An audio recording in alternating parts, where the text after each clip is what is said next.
Seigneur, tu me connais plus que moi-même. Saint-Esprit, tu connais ce que Dieu attend de moi. Et tu connais la pensée de Dieu. Tu remplis ma tête et ma coupe déborde.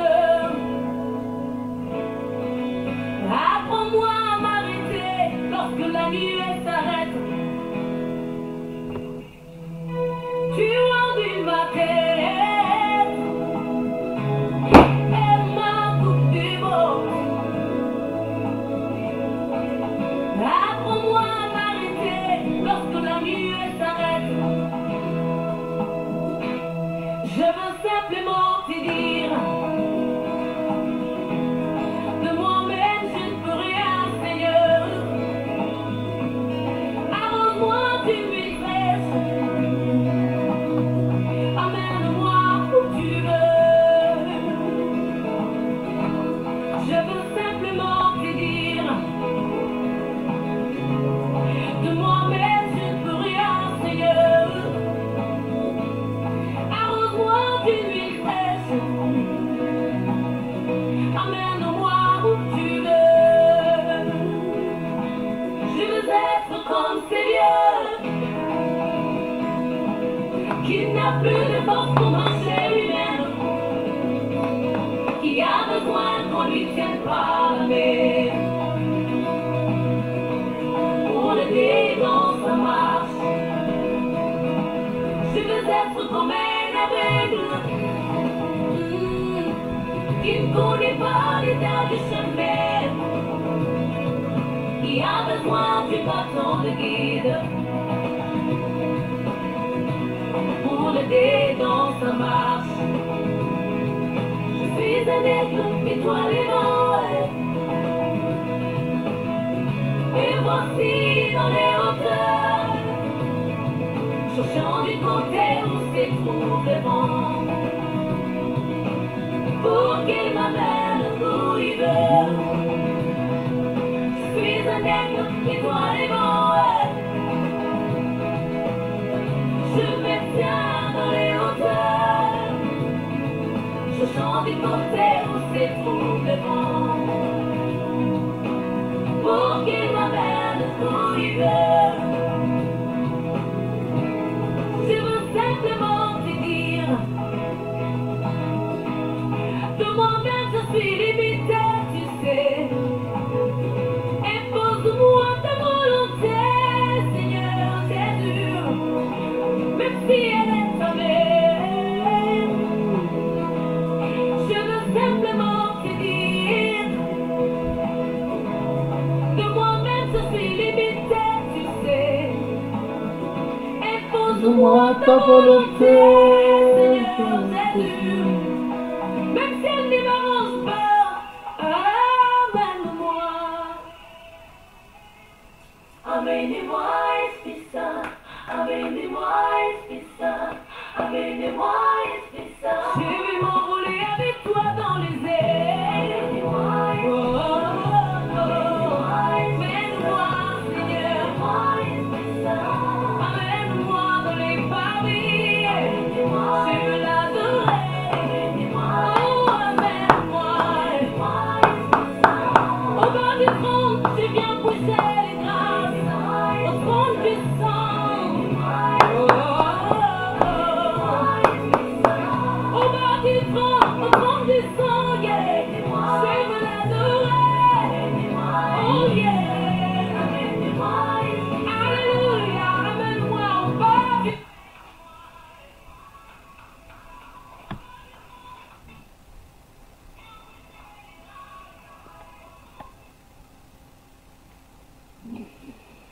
Oui, shalom, shalom, les saints de Dieu, le peuple de Dieu, le racheté de Dieu, le bien-aimé du Seigneur.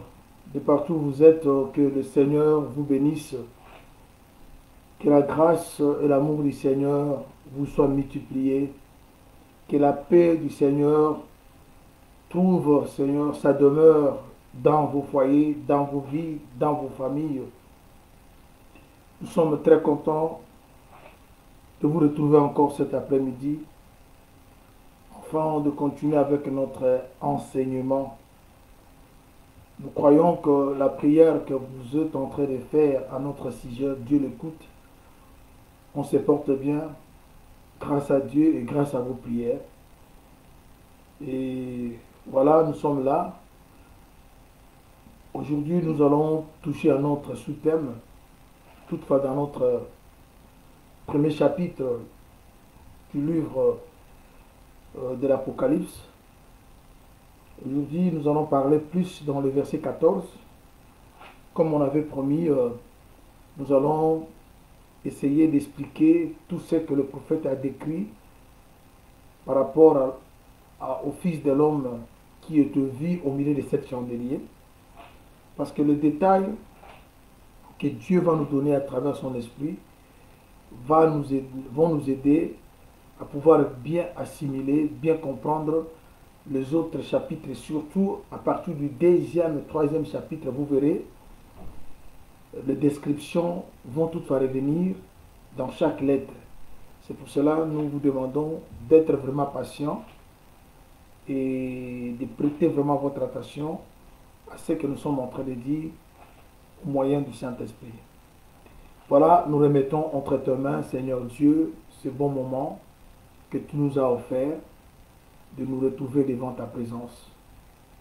Seigneur, si nous sommes ce que nous sommes dans cet après-midi, nous disons tout haut, c'est ton amour. Nous ne l'avons pas mérité, Seigneur. On pouvait être du nombre de ceux qui sont morts, ceux qui sont malades, ceux qui ne savent pas se tenir debout, ceux qui ne savent pas parler, mais ta grâce a permis à ce que nous soyons, oh Dieu, ce que nous sommes.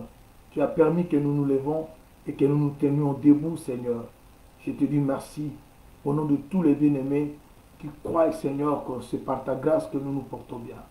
Voilà, nous t'invitons, Seigneur, oh Yahweh, dans notre assemblée de cet après-midi.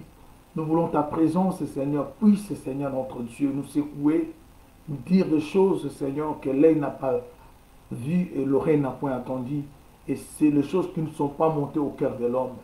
Parce que ces choses ont été faites pour nous, pour que nous puissions, Seigneur, être le bénéficiaire. Voilà, éternel notre Dieu. Nous mettons hors d'état de nuire les puissances contraires. Seigneur, mon Dieu, les fausses interprétations. Seigneur, le langage, Seigneur, humain, Seigneur notre Dieu, la pensée humaine, nous le mettons hors d'état de nuit. Nous savons que c'est toi qui parles mieux. Personne ne saura parler comme toi. Et nous voulons être effacés encore cet après-midi, afin que tu prennes la place, Seigneur, et d'enseigner ce peuple que nous sommes. Parce qu'il est écrit dans ta parole, personne n'enseignera son frère, car tous seront enseignés par l'Éternel.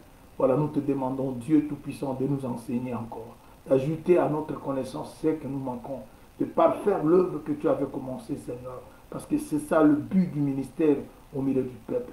Et le vrai ministre, c'est toi, et tu travailles au travers des canaux. Voilà, nous voulons que nous soyons et que nous restions seulement instruments auquel tu vas t'en servir, Seigneur, cet après-midi.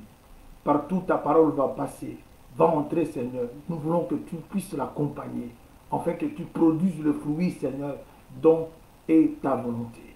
Au nom de Jésus-Christ, notre Sauveur, nous t'avons ainsi prié. Amen.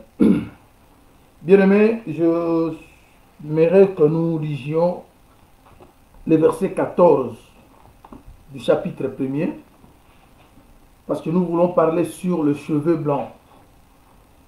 Parce que hier, on a fait parler sur la robe longue, et maintenant là, nous voulons parler sur le cheveu blanc,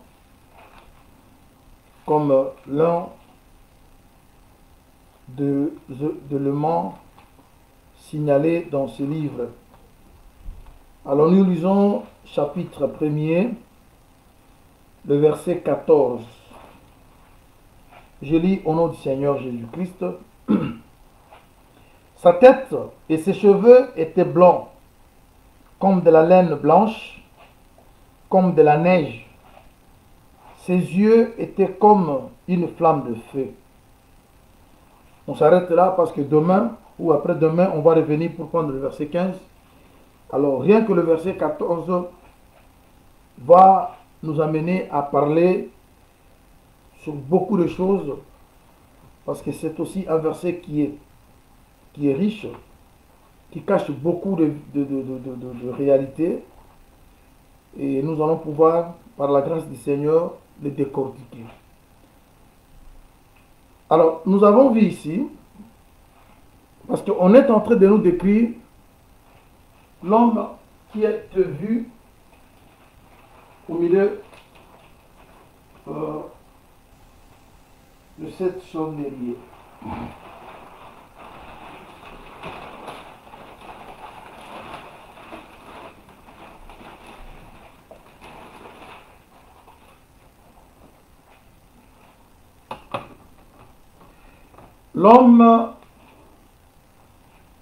L'homme était vêtu,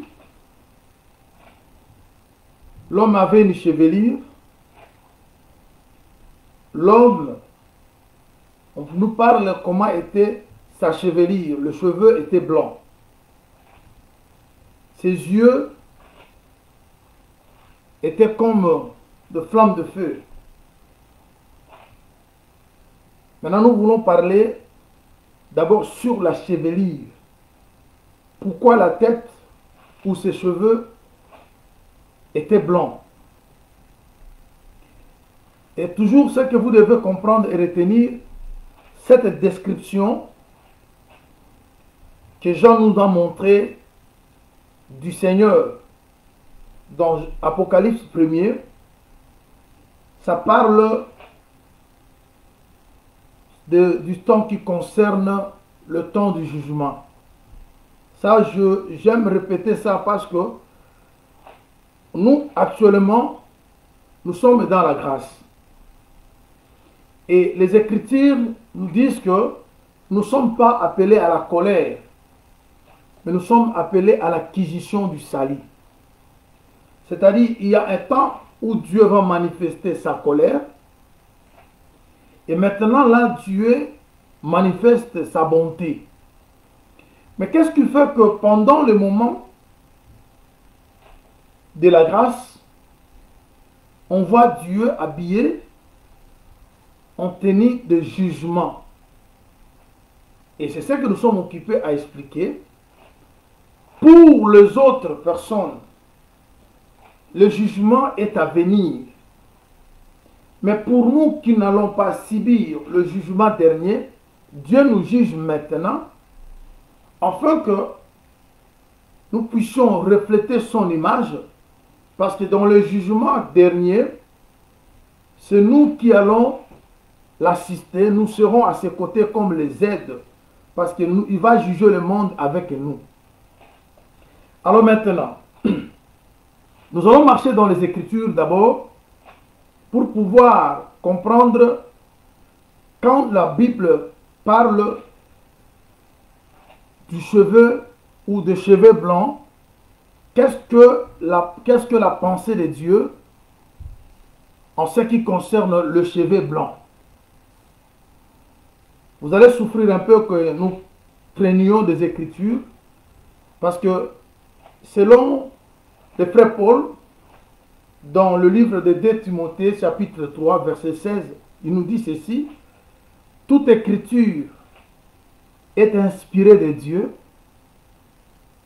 utile pour corriger, pour instruire, pour éduquer et pour convaincre. C'est-à-dire pour amener la conviction, pour certifier toute la révélation, toute l'interprétation que nous pourrions donner au nom du Seigneur. Il faut que le soubassement soit les Écritures.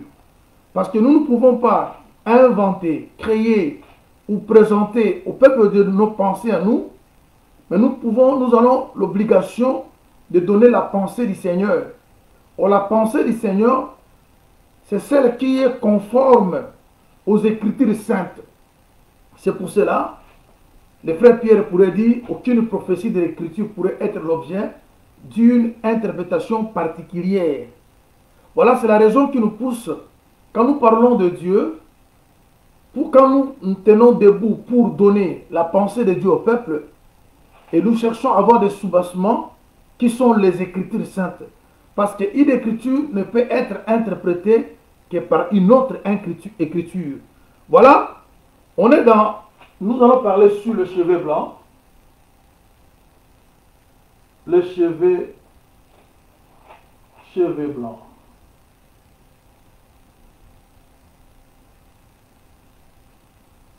Alors, qu'est-ce que Dieu veut nous faire comprendre par rapport aux cheveux blancs quant aux Écritures? Je vais prendre des Écritures. Nous prenons Proverbe chapitre 16. Nous lisons le verset 31. Proverbe 16, 31. Et nous prenons aussi Proverbe 32, Deutéronome 32. Non, Proverbe 20, 29. D'abord, nous lisons 16, 31. Et ensuite, nous allons lire Proverbe 20. Donc, Proverbe 16, 31, qu'est-ce qu'on nous dit ici?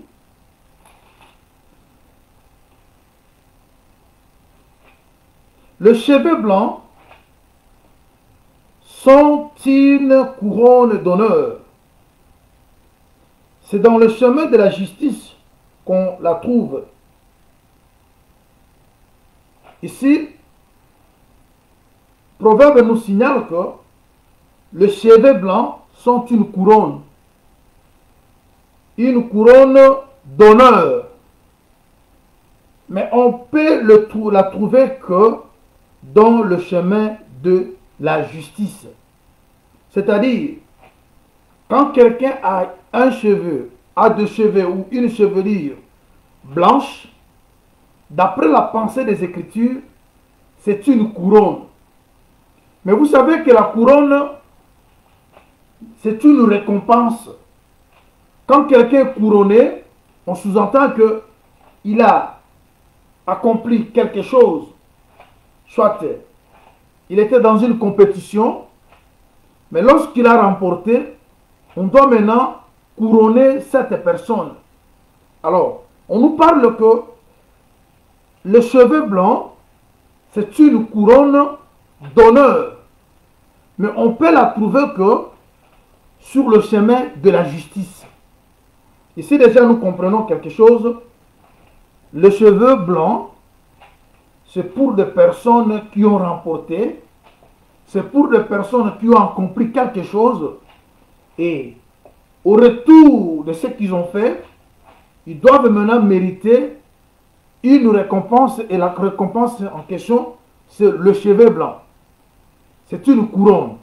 Je prends encore une autre écriture. Je suis toujours dans Proverbe, chapitre 20. Nous lisons le verset 29.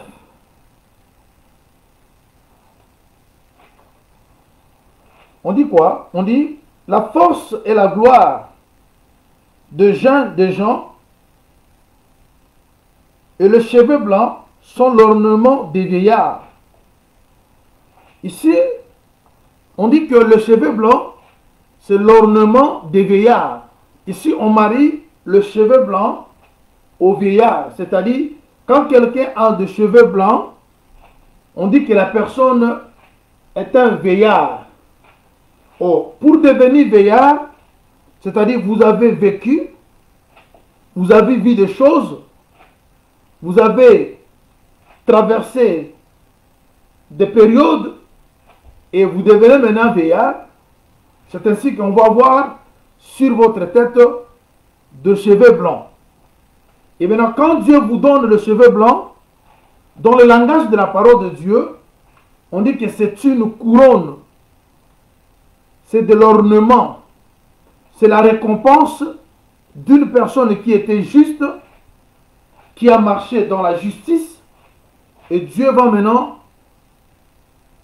récompenser cette personne en lui donnant une couronne qui est cheveux blancs. Bien-aimés dans le Seigneur, je crois que ici, nous commençons à comprendre quelque chose par rapport aux cheveux blancs.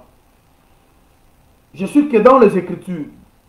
Je n'ai pas encore commencé à faire la broderie, mais je veux d'abord que les Écritures soient présentées, afin que partant de ces Écritures, nous puissions maintenant voir la pensée que Dieu a cachée dans ça. Vous verrez quelque part aussi, dans le livre de Lévitique, chapitre 19, au verset 32, si vous lisez ce verset, on nous dit que lorsque vous allez voir un veillard, il faut que vous vous leviez. C'est-à-dire, un veillard, c'est une personne qui mérite qui mérite d'être loué, d'être respecté. Et quand on le voit, on nous dit dans Lévitique 19, 32, vous devez vous lever pour le saluer. C'est-à-dire, c'est une personne qui mérite un respect, c'est une personne qui mérite des hommages parce qu'il a vécu, il devient pour nous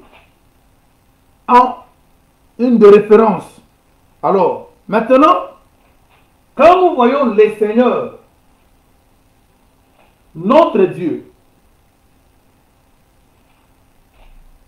marchant au milieu de 7 chandeliers et ayant des cheveux blancs,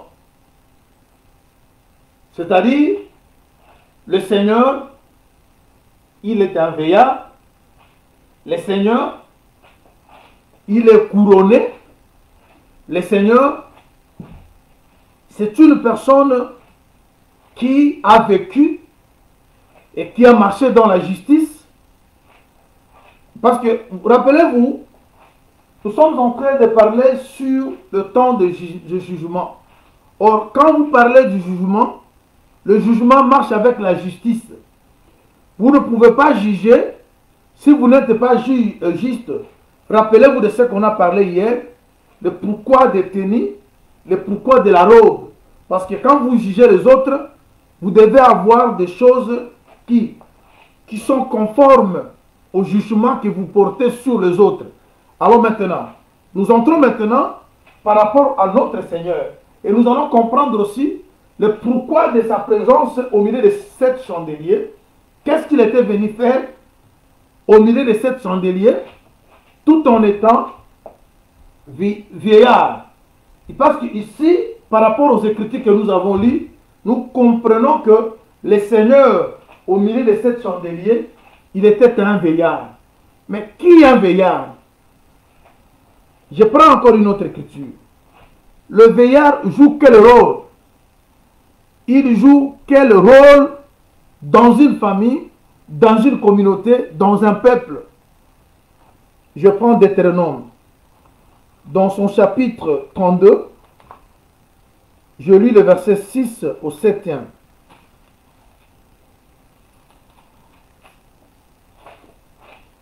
Deutéronome chapitre 32,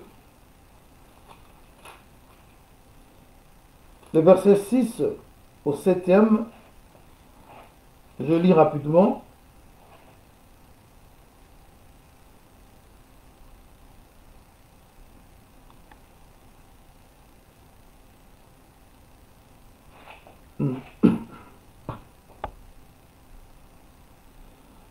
Est-ce que l'Éternel vous en rendrait responsable, peuple insensé et dépourvu de sagesse? N'est-il pas ton père, ton maître? N'est-ce pas lui qui t'a formé et qui t'a affermi? Rappelle à ton souvenir les anciens jours. Passe en revue les années, génération par génération. Interroge ton père, il te l'apprendra, tes vieillards te le diront, car le Très-Haut donne un héritage aux nations. Ici, qu'est-ce que nous voulons comprendre? Je veux que vous puissiez me suivre avec beaucoup d'attention la démarche que je suis en train d'effectuer par rapport à ce thème. D'abord, je vous fais comprendre que quand nous parlons de cheveux blancs, à la lumière des Écritures, cheveux blancs, c'est une couronne d'honneur. Et pour en avoir, il faut marcher dans le chemin de la justice. le cheveu blanc, on dit que ça fait de l'homme un vieillard. Alors maintenant, quand nous voyons Jésus, c'est lui le fils de l'homme, avec les cheveux blancs, directement, l'écriture que nous venons de lire nous donne lumière que Jésus était dans la posture du vieillard. Il était dans la posture d'un ancien de jour. Il était dans la posture du vieillard. Alors maintenant, comme il est vieillard, qu'est-ce qu'il avait comme rôle en étant au milieu de cette chandelier? Maintenant, quand nous avons pris Deutéronome, que nous venons de lire, chapitre 32, le verset 6 au 7e, on nous parle que si vous voulez connaître les choses qui sont passées dans les générations passées, dans les années passées, il faut consulter un père, il faut consulter des vieillards. Ici, c'est très, très important parce que vous allez vous rappeler que souvent, quand je vous parle des choses de Dieu, je vous présente 3 temps. Je vous présente le passé, le présent et l'avenir. Maintenant, quand vous vous retrouvez dans le présent, la lumière que vous pouvez avoir par rapport à votre temps, ça demande à ce que vous jetiez regard au passé. C'est le passé qui éclaire le présent et c'est le présent qui aide à comprendre l'avenir. Mais on n'a pas vécu dans le passé, mais nous avons besoin de comprendre ce qui s'est passé avant nous. Alors, Deutéronome dit qu'il faut consulter, il faut aller auprès d'un père, il faut aller auprès des vieillards, car ce sont eux qui doivent vous raconter ou vous relater des choses qui se sont déroulées avant votre existence. Et c'est très important. Alors, nous vous annonçons des choses qui ont eu lieu avant notre existence. Alors maintenant, pour que nous le comprenions, il faut faire un retour. C'est pour cela, vous voyez, quand nous parlons de Dieu, on a l'obligation de voir ce que les prophètes, les apôtres ont prêché, parce que ce sont eux qui sont considérés aussi, d'une certaine mesure, des anciens pour nous, ou des personnes qui ont vécu avant nous, comme aussi des aînés. Ici, je voudrais dire quelque chose. En rapport avec une écriture, je prends Proverbe 17, 6. Supportez le verset, parce que ce sont les versets qui doivent convaincre, et ce sont les versets qui apportent aussi la lumière. Je prends Proverbe 17, 16. 17, 6, sorry. Proverbe 17, 6. Ok. Voilà ce que ce livre nous dit. Je lis rapidement le verset 6. On dit quoi? Les enfants des enfants sont la couronne des vieillards. Et les pères sont la gloire des enfants. Très bien. C'est-à-dire, ici le prophète veut nous faire comprendre quelque chose. On a vieillard, on a père. Quand vous voyez vieillard et père, on dit que le père, au pluriel, sont la gloire des enfants. C'est-à-dire, ici, je vais dire quelque chose. Je vais le parler prophétiquement, même d'une manière doctrinale. Quand vous avez un père, ça doit être une gloire pour vous, pour toi. Quand vous avez un père, celui qui a un père doit être dans la joie, parce que le père, pour lui, constitue une bibliothèque. C'est la personne auprès de qui vous pouvez aller pour comprendre les choses qui ont eu lieu avant votre existence. Et le vieillard aussi vous aide à comprendre les choses qui ont existé avant vous. C'est pour cela, on nous parle ici, Si vous voulez connaître les choses qui ont eu lieu, il faut demander à vos pères. Il faut demander les vieillards. Or, nous prêchons un évangile éternel. Nous prêchons un évangile de grâce. Nous prêchons l'évangile du salut. Nous prêchons l'évangile que Jésus a prêché. Mais cependant, lorsque Jésus était sur la terre, nous n'étions pas d'une manière physique. Il y a eu des gens qui ont vécu avant nous, qui ont vu Jésus, qui ont marché avec. C'est pour cela, il y a parmi les témoins, il y a des témoins oculaires. Ceux qui ont marché avec Jésus. Même Paul, lorsqu'il est venu, il avait une grâce, mais vous ne saurez jamais égaler Paul à Pierre. Parce que l'expérience que Pierre a eue dans ses chemins, Paul n'a pas eu. Parce que Pierre a marché avec Jésus quant à la chair. Paul a écouté Jésus parler tout en étant homme. Bien que plutôt Pierre, je parle de Pierre, je m'excuse, Pierre était aîné par rapport à Paul. C'est pour cela que vous avez vu que Paul était dans l'obligation d'aller comparer son message et sa prédication à ce que prêchait Pierre.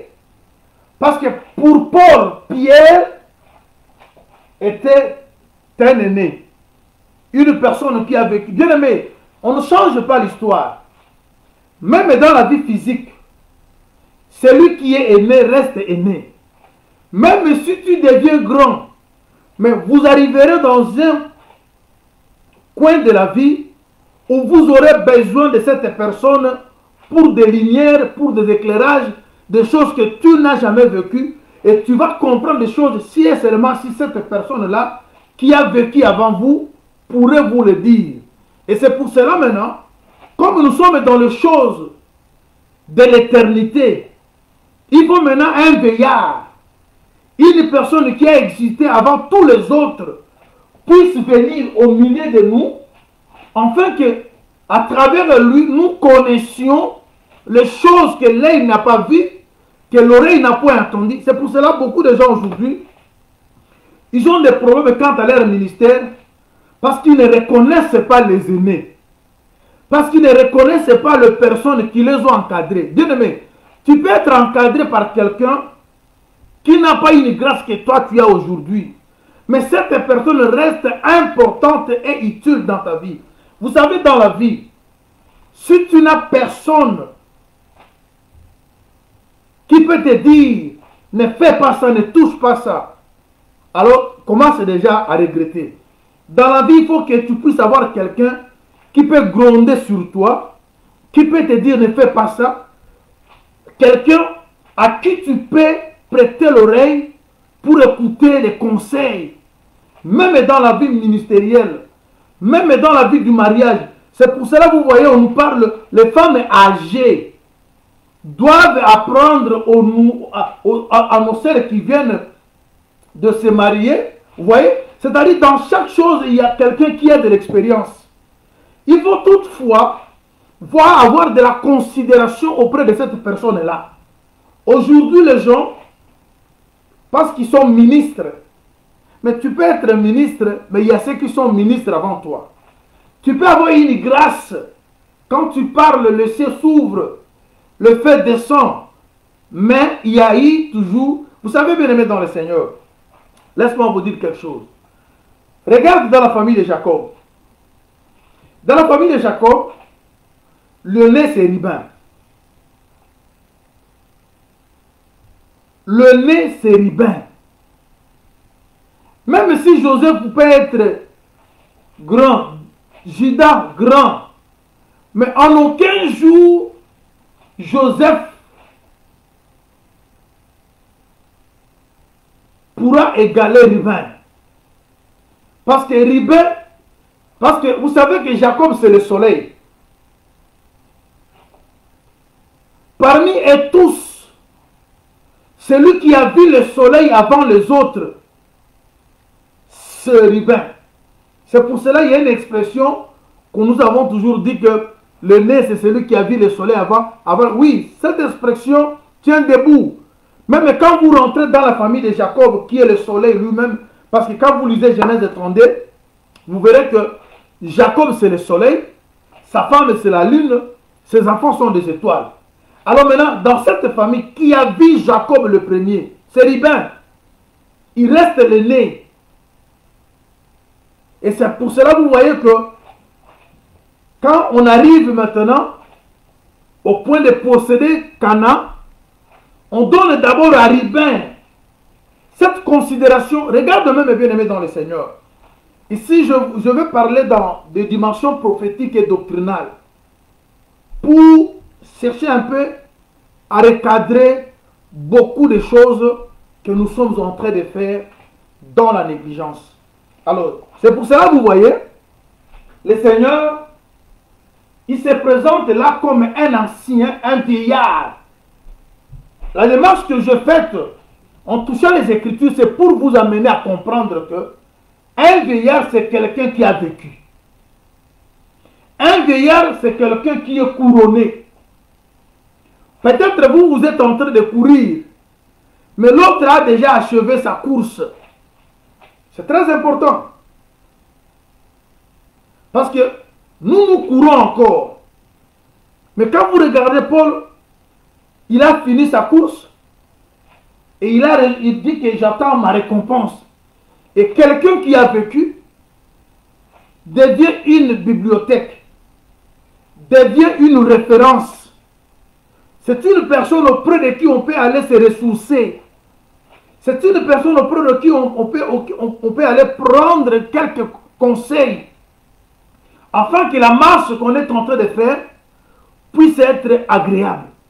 Alors regarde maintenant, nous sommes au point, si vous voulez connaître ce qui a eu lieu au jour d'autrefois, Deutéronome nous conseille d'aller vers nos pères ou de consulter les vieillards.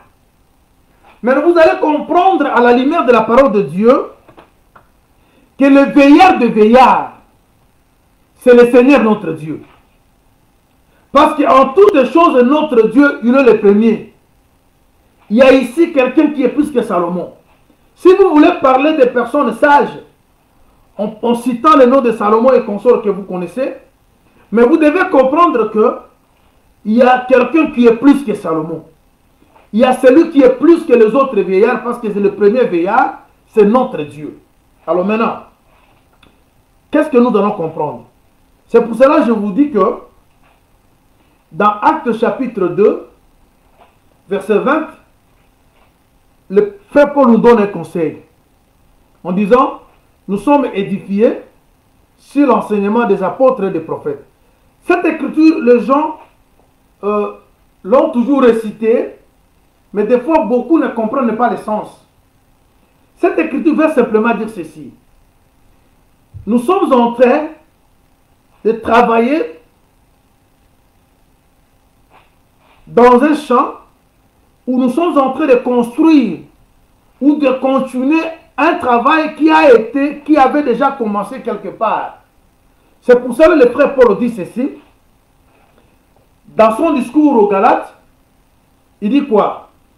Si quelqu'un vient et il vous annonce ce que nous ne vous avons pas annoncé, que cette personne soit anathème, vous voyez, ce qui explique que tout celui qui vient au nom du Seigneur pour arroser l'église du Seigneur, il doit consulter ceux qui ont précédé, les aînés.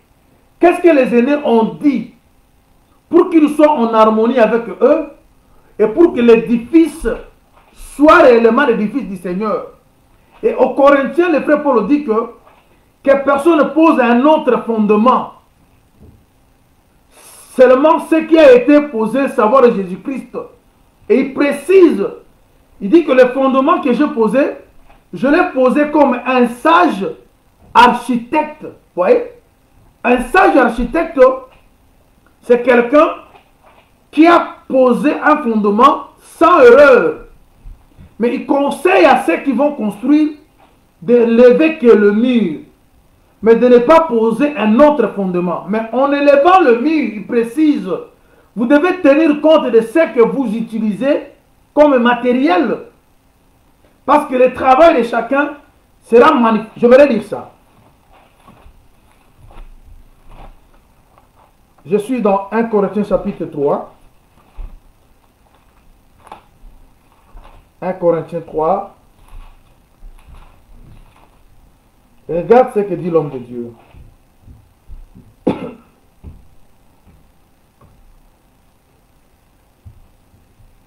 Je suis au verset 9. Car nous sommes ouvriers avec Dieu. Vous êtes le champ de Dieu, l'édifice de Dieu. Selon la grâce de Dieu qui m'a été donnée, j'ai posé les fondements comme un sage architecte et un autre battu dessus. Mais que chacun prenne garde à la manière dont il bâtit dessus.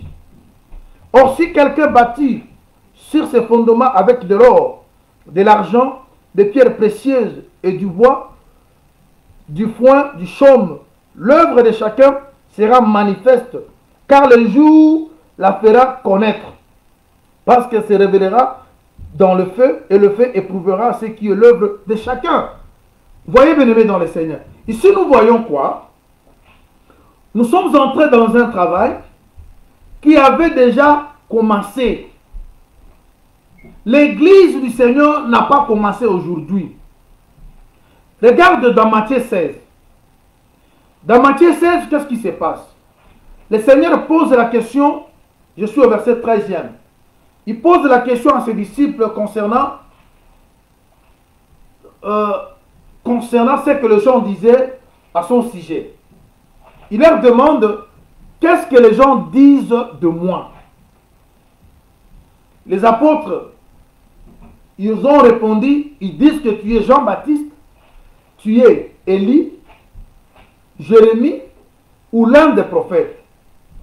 Alors, Jésus repose encore la question.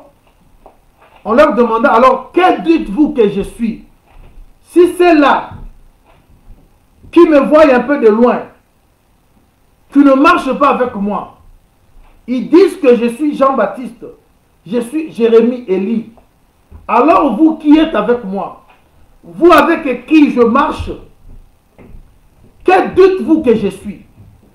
C'est là que Pierre va répondre, tu es le Christ, le Fils de Dieu vivant. Voilà Jésus qui va dire, tu es Pierre, tu es Pierre, car ce n'est pas la chair et le sang qui t'ont révélé, c'est mon Père. Il dit, sur cette pierre, écoutez, le Seigneur emploie l'adjectif démonstratif.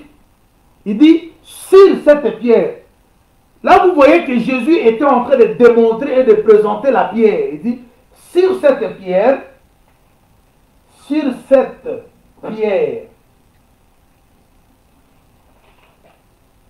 je bâtirai mon église.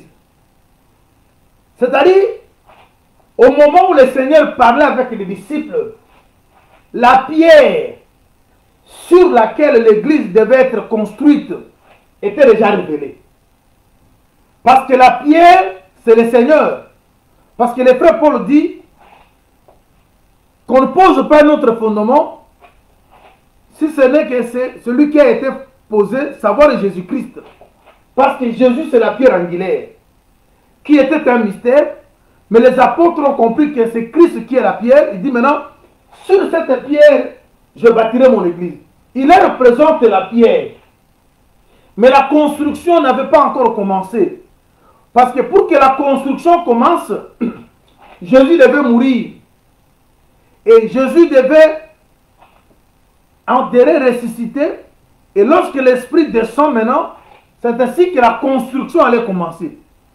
Alors vous voyez maintenant que les apôtres, lorsqu'ils sont venus, après avoir reçu le Saint-Esprit, ils commencent maintenant la construction.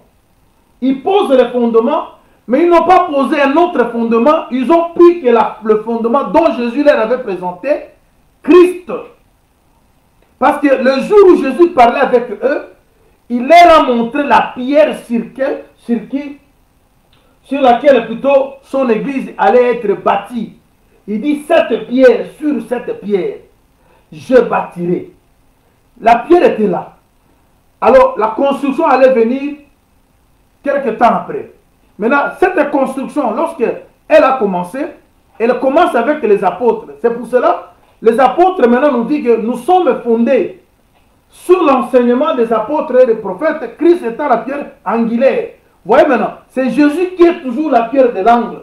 Alors maintenant, quand vous venez, comme nous sommes là, nous ne faisons que continuer le travail qui avait déjà commencé, on éleva le mur.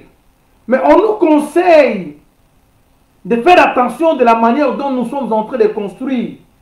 Il faut que nous sachions que les instruments, les choses, les matériels que nous utilisons seront éprouvés. Parce que si vous utilisez l'or, l'argent et la pierre, ces matériels pourront résister au feu. Parce que le feu, c'est le symbole du jugement. Mais si vous mettez chaume, foin et tout ce que vous connaissez là, bois, lorsque le feu viendra pour éprouver les œuvres de chacun, et tout cela sera consumé. C'est pour cela, bien-aimés dans le Seigneur, le travail que nous sommes en train de faire, il y a de pairs. Il y a des personnes qui ont commencé, qui ont fait ce travail avant nous. Nous ne sommes pas les premiers à servir ce Dieu. Le Dieu que nous servons, il a déjà été servi par un peuple. Il a déjà été servi par d'autres personnes. Alors ces gens qui l'ont servi nous ont laissé des modèles. Et maintenant, quand nous les servons, qu'est-ce que nous allons faire? Nous devons jeter notre regard sur eux. C'est pour cela que Deutéronome nous dit, il faut rentrer. Si vous voulez savoir ce qui s'est passé autrefois, demandez au Père, demandez au vieillard. Or, dans tout ça, c'est notre Seigneur qui est à la fois Père, qui est à la fois vieillard. C'est pour cela maintenant, il se présente au milieu de cette chandelier, en ayant la chevelure d'un vieillard.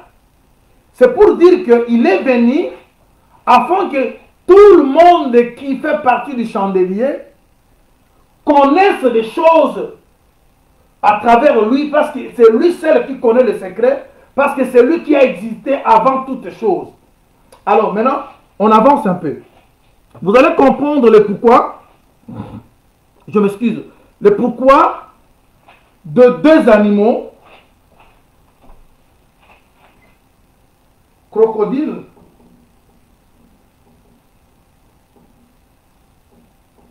et hippopotame.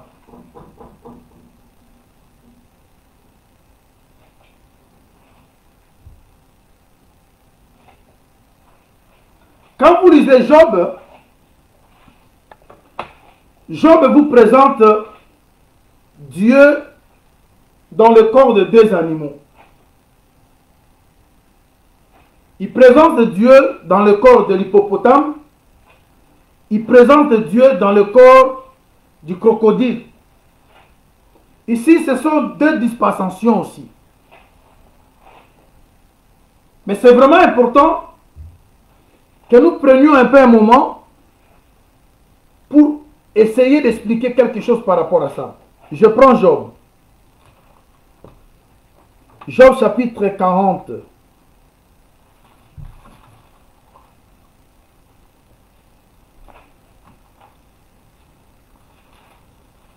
Job 40,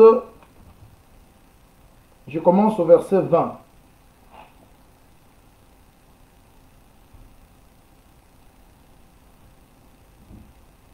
Non, commençons d'abord au verset 10. Pour parler de l'hippopotame, ensuite nous allons prendre verset 10, Job 40. Voici l'hippopotame à qui j'ai donné la vie comme à toi. Déjà, avec l'hippopotame, vous allez trouver dans son corps le face des quatre êtres vivants. L'hippopotame, il a toutes les faces de l'être vivant. Voici l'hippopotame à qui j'ai donné la vie comme à toi. Ici, quand Dieu parle à Job, l'hippopotame c'est un animal. Il dit à Job que je donnais à l'hippopotame la vie comme toi. C'est-à-dire, on voit dans l'hippopotame la face de l'homme. Il avance, il mange l'herbe comme le bœuf. Cet hippopotame mange l'herbe comme de bœuf, c'est-à-dire, on voit dans l'hippopotame la face du bœuf. Il prit sa queue aussi ferme qu'un cèdre. Les nerfs de ses cuisses sont entrelacés. Ses os sont de type d'airain. Ses membres sont comme des barres de fer. Il est la première des œuvres de Dieu. Retenez le verset 14 parce que nous allons y revenir. Il est la première des œuvres de Dieu. Celui qui l'a fait l'a pourvu d'un glaive. Il trouve sa pâture dans les montagnes où se battent toutes les bêtes de champ. Il se couche sous le lotus au milieu des roseaux et des marécages. Ici, on voit l'hippopotame dans la posture d'Emmanuel lorsqu'il vient habiter parmi les hommes, lorsqu'il vient accepter la saleté, lorsqu'il nous rejoint dans le marécage. Ça, c'est Dieu, mais dans la posture d'Emmanuel, Dieu parmi les hommes. On avance. Je vous ai déjà parlé de deux faces, l'homme et le bœuf. Nous allons prendre la troisième face. Un jour, on va revenir pour détailler ces livres maintenant, mais nous le lisons en passant parce que nous sommes en train de poursuivre quelque chose. Il trouve sa pâture dans les montagnes où se battent toutes les bêtes de champ. Il se couche sous le lotus au milieu des roseaux et des marécages. Le lotus le couvre de leur ombre. Le sol du torrent l'environne. Que les fleuves viennent à déborder, il ne s'enfuit pas. Que le Jourdain se précipite dans sa gueule, il reste calme. Ici, hippopotame nous représente Dieu dans la faiblesse. Un Dieu qui se tait. Un Dieu qui est agressé, mais qui ne parle pas. Il reste calme. Parce que vous allez vous rappeler, je vous ai parlé sur Ecclésiaste 3, où on nous dit que il y a chaque chose à son temps. Il y a un temps pour chaque chose. Il y a le temps de se taire, il y a le temps de parler. Le temps où Dieu se taisait, c'est le temps où Dieu manifestait sa faiblesse. Mais le Dieu qui se tait ne va pas rester silencieux toute sa vie. C'est toute une période. Cette période où Dieu se tait prendra fin. Il se tait comme un agneau. On l'amène à la boucherie, il n'ouvre pas la bouche. Là, on le voit dans le corps d'hippopotame. Quand il est attaqué, quand il est frappé, il n'ouvre pas la bouche, il garde calme. Il garde silence. Le silence de Dieu ne fait pas de Dieu un faible. Mais il se fait faible pour un objectif précis. C'est ceci que l'apôtre Paul dira. Parmi les faibles, je me suis fait faible pour les gagner. Quand Dieu se tait, il poursuit quelque chose. Quand Dieu ne réplique pas, il est en train de chercher comment sauver le peuple. Il vient comme Emmanuel. Il doit habiter parmi le peuple. Il se fait homme. Il devient comme les autres. Il mange l'herbe comme le bœuf. Il devient comme un homme. On avance. On était arrivé au verset 17. Oui, maintenant nous lisons le verset 18. Que le fleuve vienne à déborder et il ne s'enfuit pas. Que le Jourdain se précipite dans sa gueule, il reste calme. Vous savez, bien aimé, le Jourdain, lorsque le Jourdain vient contre hippopotame, on dit qu'il reste calme. Mais je vais vous dire quelque chose pour que vous voyez aussi la face des lions dans l'hippopotame. Lorsqu'Israël sortait de l'Égypte pour aller à Canaan, si vous lisez Nombre, la tribu qui était devant, c'était Juda. Or, Juda, c'est lion. Et la Bible nous dit que Israël Jourdain l'a vu, Jourdain s'est retiré. Quand Israël cherche à traverser Jourdain, la tribu qui est devant, selon la marche qui est décrite dans Deutéronome chapitre 2, c'est Judas qui est devant. Et Judas, c'est le lion qui prenait qui était à la tête. Maintenant, quand vous arrivez devant Jourdain et que Jourdain se retire en voyant Israël venir, c'est-à-dire, il voyait la face du lion. C'est-à-dire, lorsque Jourdain approche Hippopotame, et nous voyons que dans l'hippopotame, il y a la face du lion qui sait maîtriser l'eau de Jourdain. Et c'est ça l'hippopotame. On avance. Alors, dans ce corps d'hippopotame, qu'est-ce que nous avons trouvé? Nous voyons Dieu qui c'était. Le temps de cette ère. Comme l'a dit Ecclésiaste, il y a un temps pour chaque chose. Il y a un temps de se taire, il y a un temps de parler. Ici, vous voyez Dieu Emmanuel, Dieu qui se fait homme, un Dieu qui vient pour sauver, un Dieu qui accepte d'être couvert du marécage, un Dieu qui accepte d'être dominé par nos attaques, un Dieu qui se tait. On l'amène à la boucherie, il n'ouvre pas la bouche. C'est ça Ésaïe 53. On voit Dieu qui entre dans le monde pour faire la rédemption. Il est venu sauver, il n'attaque pas, il ne juge pas. Il pardonne. On le voit dans le corps d'hippopotame. Mais dans le corps d'hippopotame, ça c'est l'hippopotame, sorry. Et ça c'est le crocodile. Mais dans le corps du crocodile, dont Job nous montre, on ne voit pas Dieu dans sa face la première où il se taisait. Il devient maintenant un Dieu qui parle, un Dieu qui juge, un Dieu qui censure. Je vais prendre quelques éléments. On ne saura pas lire tout le livre de Job, sinon ça va me prendre beaucoup de temps, mais je vous conseille de lire ça à la maison. Moi, je vais prendre quelques éléments pour que vous compreniez que dans le corps d'hippopotame, on voit Dieu Emmanuel. Un Dieu qui est calme. Un Dieu qui se tait. Un Dieu qui ne réagit pas. Un Dieu qui supporte l'injustice. Un Dieu qui accepte tout le monde.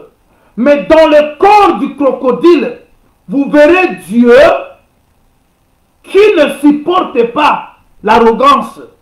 Un Dieu qui ne supporte pas l'injustice. Un Dieu qui censure. Un Dieu qui punit. On prend Job chapitre. Et c'est là maintenant que vous allez comprendre que le pourquoi, lorsque le Seigneur entre au milieu de cette chandelier, il était un crocodile. Il était entré au milieu de cette chandelier pour permettre au chandelier d'avoir la chevelure comme lui. Parce que le chandelier là, que vous avez vu, ça parle de l'église qui va juger le monde avec lui. Alors il faut qu'il puisse allumer le chandelier, il faut qu'il puisse donner au chandelier sa nature, afin que le chandelier juge avec lui le monde. Maintenant, vous allez voir. Nous prenons Job 41. Non, toujours 40. Nous commençons au verset 20. Là, nous sommes maintenant au point de parler sur le crocodile. Supportez que cette lecture soit faite de cette façon, parce que nous voulons vous présenter Dieu dans le dispensation de la grâce, de la colère, dans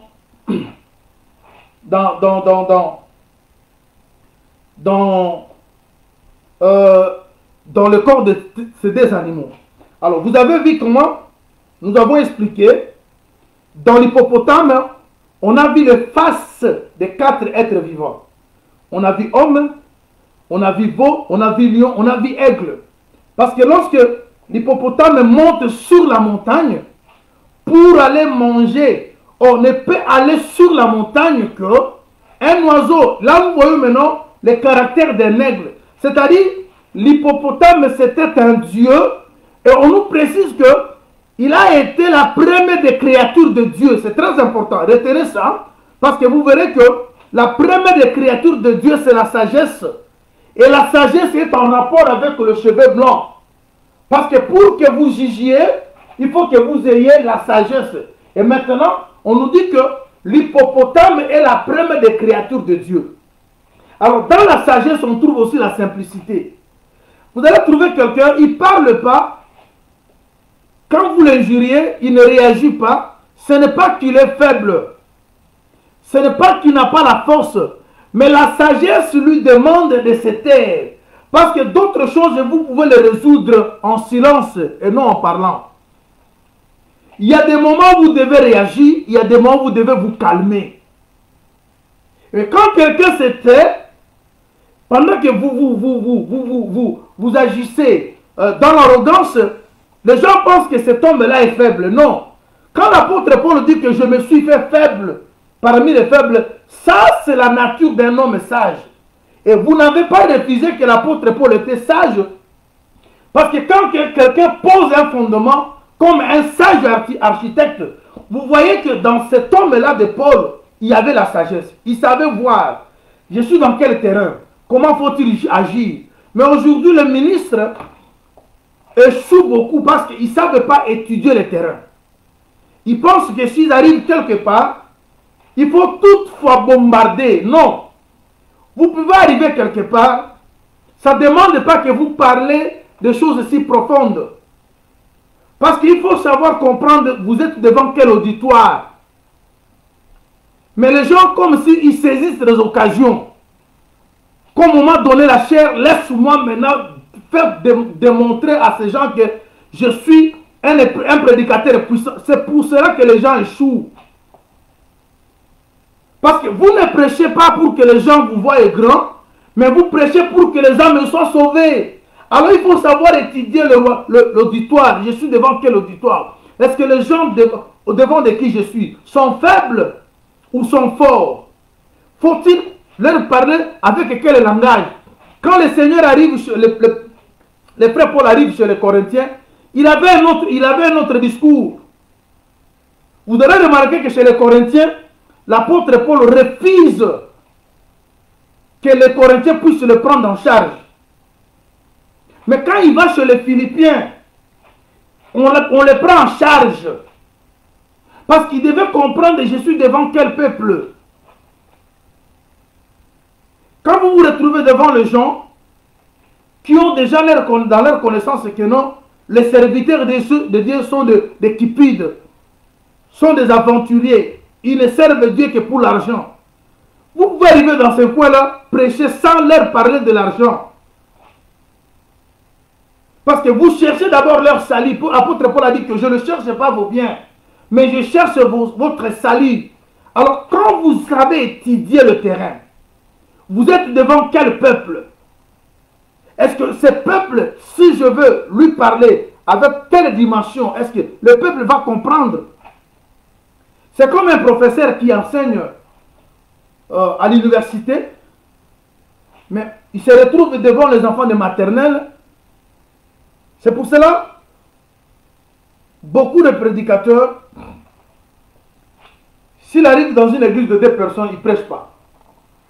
Ici, je ne sais pas, je n'arrive pas. Parce que lui, pour prêcher, il faut qu'il y ait une multitude. Mais non, le ministère, ce n'est pas ça. L'apôtre Paul a dit que je vous ai prêché dans vos maisons, dans les lieux publics.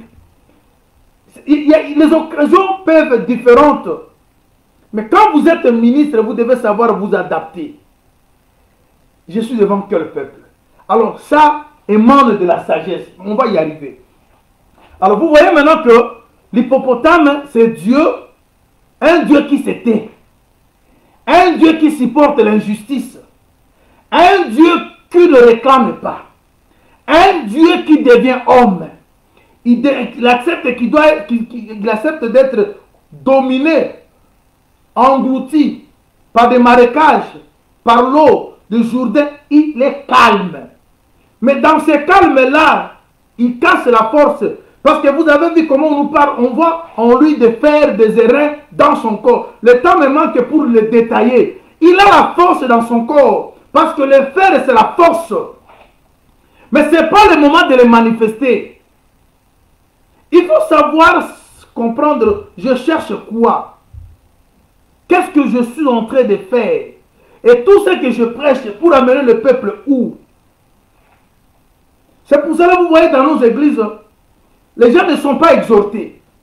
Les gens ont des problèmes, mais ils arrivent, ils sortent, vous montez toutefois. Vous parlez que des choses de plus haut. Mais cependant, il y a une sœur, il y a une maman qui a besoin que vous puissiez lui dire que dans son problème, Dieu est capable de résoudre. Il peut sortir ces jours-là joyeux ou joyeuse parce qu'on l'a consolé par une exhortation que si tu es malade, Dieu peut faire quelque chose. Et quand vous parlez comme ça, il dit que non, cet homme n'a pas enseigné. Il n'a pas prêché. Pour les autres prêcher, c'est toujours, il faut crier, il faut dire des choses de plus haut. Mais pendant ce temps, Dieu, qui est l'auteur de ce que nous faisons, il a agi aussi comme hippopotame, il a agi aussi comme crocodile. Alors, lisons rapidement. Je sais que le temps ne nous permettra pas de dire des choses, mais comme on sera demain, ça ne dérange pas. Je prends le verset 20 du chapitre 40.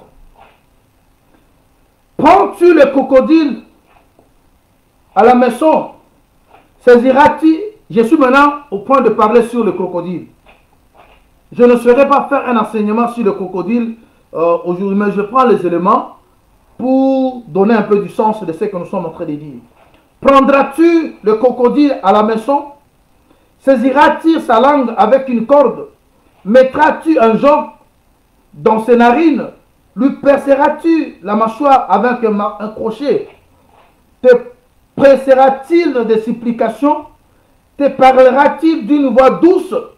Feras-tu une alliance avec toi pour devenir à toujours ton esclave? Joueras-tu avec lui comme avec un oiseau? L'attacheras-tu pour amuser les jeunes filles? Je m'arrête là. Vous voyez? C'est-à-dire l'alliance que Dieu a faite avec nous, d'être notre esclave, il ne restera pas toujours notre esclave. C'est un Dieu créateur, c'est un Dieu roi, mais qui a accepté à un moment donné de devenir esclave. Mais ce n'est pas toujours. Il a accepté à un moment donné de devenir agneau, mais c'est un roi, c'est le lion. Il ne va pas rester comme ça tous les jours. C'est pour un petit moment. C'est pour cela que vous verrez qu'on dit que la colère de l'agneau. Lisez l'Apocalypse, on va y arriver. On nous parle de la colère de l'agneau. Depuis quand l'agneau s'est mis en colère? C'est pour dire que l'agneau là que vous avez vu, Miouette ou Mioué, qui ne parlait pas, il gardait le jour de vengeance dans son cœur. Vous allez vous rappeler, lorsqu'on a parlé sur Naoum, que Dieu garde dans son cœur rancune contre ses ennemis. Et le jour de vengeance est dans le cœur de Dieu. Il est agneau, il voit tout ce que vous faites sur lui, mais il garde ça. À un moment donné, il ne sera plus dans cette dispensation-là de cette ère. Il va maintenant parler comme un crocodile. Parce qu'il ne reste pas à toujours ton esclave. Mais ça fait, le Seigneur s'est fait notre esclave pour un temps. Il dit que je suis venu, non pour que vous me serviez, je suis venu vous servir. Vous voyez, le Dieu créateur qui s'est fait serviteur. Il dit que moi qui suis maître, mais je me mets à laver vos pieds. Là, Dieu s'est fait notre serviteur. Mais c'est Dieu-là qui s'est fait serviteur. Il sera aussi juge. Il va rentrer dans sa place du roi. Alors maintenant, quand le Seigneur prend cette posture-là du juge, il ne supporte pas les bêtises. Il agit maintenant. Et c'est ce que vous voyez chez le crocodile. On avance. Il dit, est-ce que vous allez... verset 4. On dit quoi? Verset... oui. Verset 21. Mettras-tu un jour dans ses narines? Lui perceras-tu de mâchoire avec le crochet? Te perceras-tu des supplications? Et te parleras-tu d'une voix douce? Vous voyez, à un moment donné, le Seigneur est doux. Mais quand vous avez vu ce que Jean nous a montré, on dit que la voix que Jean a entendue, il a dit, c'était une voix qui n'était pas douce. C'est que Jean nous parle dans le livre d'Apocalypse. Cette voix-là, ce n'est pas la voix de l'agneau. C'est la voix d'un lion qui rugit. Le Dieu, il est lent à la colère, il est riche à bonté. Mais sa bonté n'est pas à toujours. Il garde le jour de vengeance dans son cœur. Lorsqu'il va se mettre dans cette posture-là, de venger, il sera maintenant un crocodile. On l'a vu Dieu agir en hippopotame, et il va aussi agir en crocodile. C'est-à-dire, il va maintenant, il va pas, laisse-moi terminer, parce que il est important, parce que nous faisons la démarche de voir le cheveu blanc chez le crocodile. Et puis nous allons continuer. Supportez-moi. Te passeras-tu de supplication? Te parleras-tu avec une voix douce? Feras-tu une alliance avec toi pour devenir à toujours ton esclave? Non. Joueras-tu avec lui comme avec un oiseau? L'attacheras-tu pour amuser le jeune fille? Vous voyez, Salomon, plutôt Samson. Samson, lorsque ses yeux étaient crevés, il était là. Les Philistins s'amusaient avec Samson. Ils ne savaient pas que c'est Samson là qui a perdu les yeux. Samson là qui a perdu les yeux. Ils n'ont pas su que les cheveux plutôt vont croître. Il fut un moment, Samson était devenu comme un jouet. Mais quand sa force est revenue, il a vengé. Il a tué ces Philistins ce jour-là. Et le nombre de Philistins tués ce jour-là était plus grand que tout le temps où il a tué les Philistins depuis sa vie. Vous voyez, depuis, il avait commencé la guerre avec les Philistins.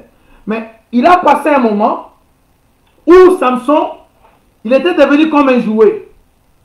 Où les Philistins s'amusaient de lui. Parce qu'il avait perdu ses yeux. Mais Samson a accepté de perdre les yeux, c'est l'amour. Parce que Dieu, lorsque Dieu perd les yeux, c'est pour ne pas voir nos péchés. Samson étant le soleil, petit soleil, alors lorsqu'on va crever ses yeux, il va accepter que sa chevelure soit coupée.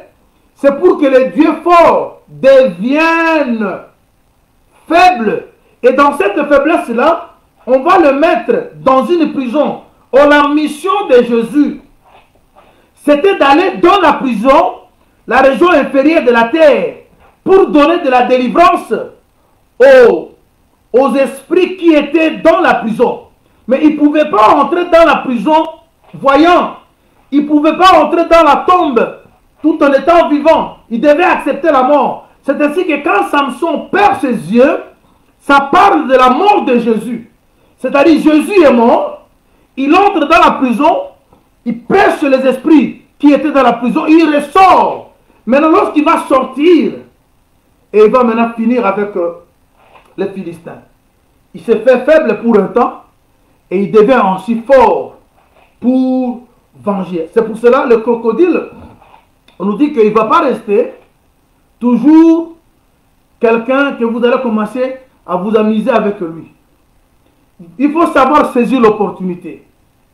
Le Dieu que nous prions, il peut accepter, il peut te supporter, il peut t'accorder faveur.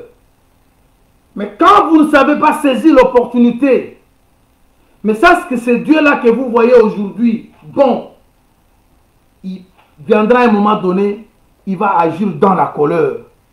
Il viendra un moment donné où il va punir. Alors, quand vous ne savez pas saisir l'opportunité, et sachez que Dieu, un jour, va punir. Alors, j'avance. Il dit quoi? On est au verset 25. Les péchés en trafiquera-t-il? Les partageras-tu entre le marchand? Couvriras-tu sa peau de dard, sa tête de harpon? Dresse ta main contre lui et tu ne t'aviseras plus de l'attaquer. Voici, on est trompé dans son attente. À son seul aspect, on est tous terrassés. Nul n'est assez hardi pour l'exciter. Qui donc me résistera en face? Un Dieu doux, un Dieu humble, un Dieu agneau. Il vous pose la question. qui me résistera en face? De qui suis-je débiteur? Je le payerai. Sous le ciel, tout m'appartient. Dieu vous pose la question, de qui suis-je débiteur? Mais il fut un moment donné où Dieu devait. Vous savez, à sa première venue, Dieu devait à l'humanité. Maintenant, lorsqu'il va revenir, il n'a rien à devoir. On pose la question à Jésus concernant l'impôt. Jésus qui va dire à ses disciples d'aller dans l'eau. Il dit, le premier poisson que vous allez trouver, faites-le sortir.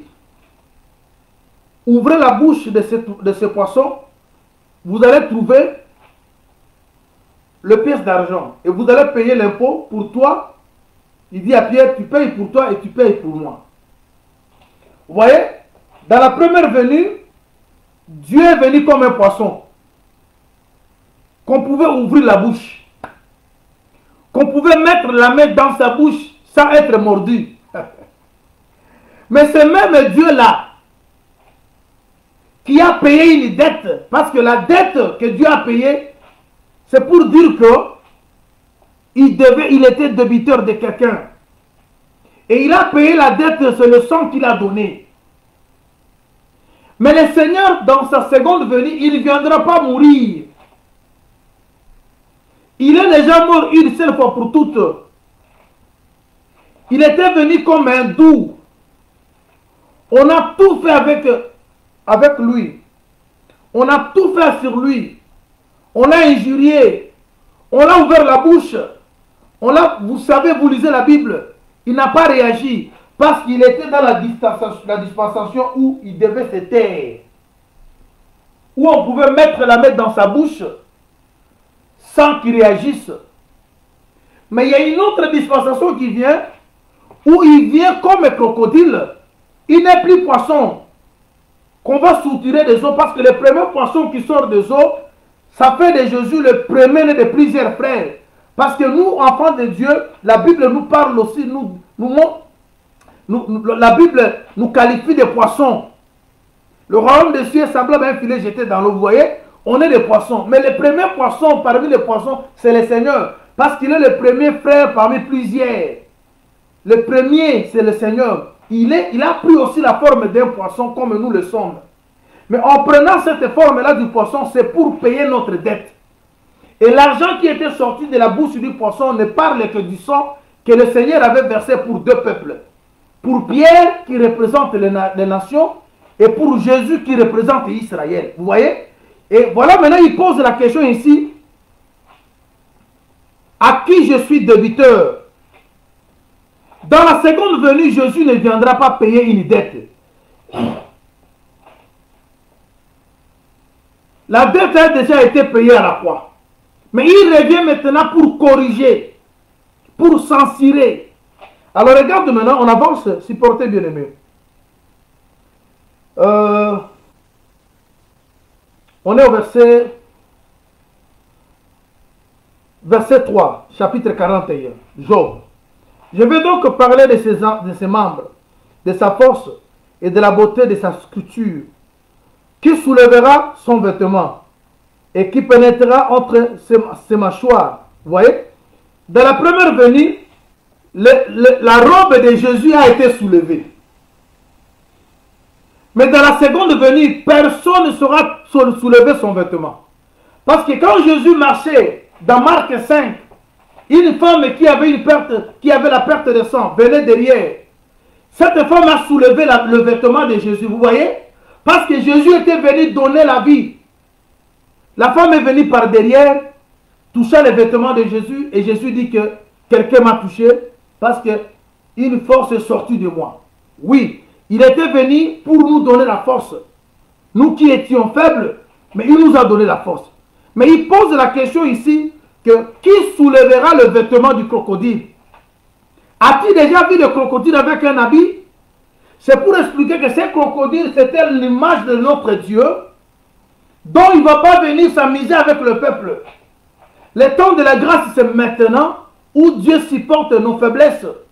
Mais si vous ne savez pas profiter de ces moments, quand ce Dieu-là que vous voyez humble, doux, se mettra dans sa posture de colère, alors personne ne sera soulevé. On dit que qui va mettre la main dans sa gueule? Mais on a vu Dieu, quand il est venu en forme de poisson, on a mis la main. Le poisson, on a ouvert la bouche du poisson et on a suturé des pièces. Et on a payé la dette. Mais il ne viendra pas pour payer les demain. Parce que dans cette bouche-là, c'est le fait qui va sortir. Ça ne sera plus l'argent, ça sera pour le sang, mais ça sera une paix qui va détruire. Alors, voyez maintenant, je vais vite finir avec cette lecture parce que je l'ai fait en rache-pied parce que nous cherchons à voir maintenant le chevet blanc dans les crocodiles. Nous voulons comprendre le pourquoi de sa présence au milieu de cette chandelier tout en ayant le chevet blanc. Alors, regarde maintenant, regarde.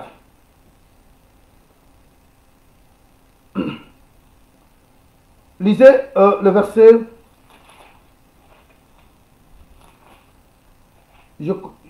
Vous prenez le verset 5. Ça, on a lu. Verset 6 se lit. Ils se serrent l'un contre l'autre. Oui.